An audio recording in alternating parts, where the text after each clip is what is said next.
Problems ख़त्म नहीं बल्कि अब शुरू होने वाली थी। क्लेम बोहर नाम का एक आदमी रे के ऑफिस आता है और उनसे ये वादा करता है कि वो मैकडॉनल्ड्स को दूसरे देशों में फैलाएगा। एक सेल्समैन के तौर पे रे को लगता है कि क्लेम ऐसा सच में करेगा, पर असलियत में क्लेम उस फ्रेंचाइजी को खरीदने के बाद उस लोकेशन का पैसा नहीं देता जो लोकेशन उस फ्रेंचाइजी को बनाने में लगी थी। और रे के पास ये कर्ज चुकाने के पैसे नहीं थे क्योंकि मैकडॉनल्ड से आने वाला प्रॉफिट मैकडॉनल्ड ब्रदर्स एम्प्लॉइज और रे के पुराने लोन को चुकाने में चला जाता था। पर तभी एंट्री होती है हैरी सोनेबाउम की, जो सबसे पहले तो मैकडॉनल्ड्स के सप्लायर से लोन लेते हैं जिन्हें कभी मैकडॉनल्ड्स की वजह से फायदा हुआ था, और साथ में फ्रेंचाइजी सेलिंग का मॉडल भी चेंज करते हैं जहां बायर को फ्रेंचाइजी के साथ साथ लैंड भी खरीदनी होगी।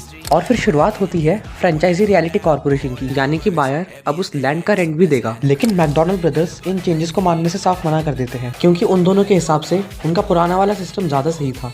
हालांकि रे ने उन्हें समझाने की कोशिश की कि ये टाइम के साथ चलने का एक तरीका है, लेकिन वो दोनों नहीं मानते। रे समझ जाते हैं कि ये दोनों भाई आगे नहीं बढ़ना चाहते, इसलिए वो इन दोनों भाइयों से अलग होने का फैसला ले लेते हैं। रे उन दोनों से पूछते हैं कि वो मैकडॉनल्ड्स को कितने में बेचेंगे, और वो दोनों भाई बोलते हैं $2.7 मिलियन, ताकि टैक्स कटने के बाद दोनों भाइयों के पास $1 मिलियन आ सके।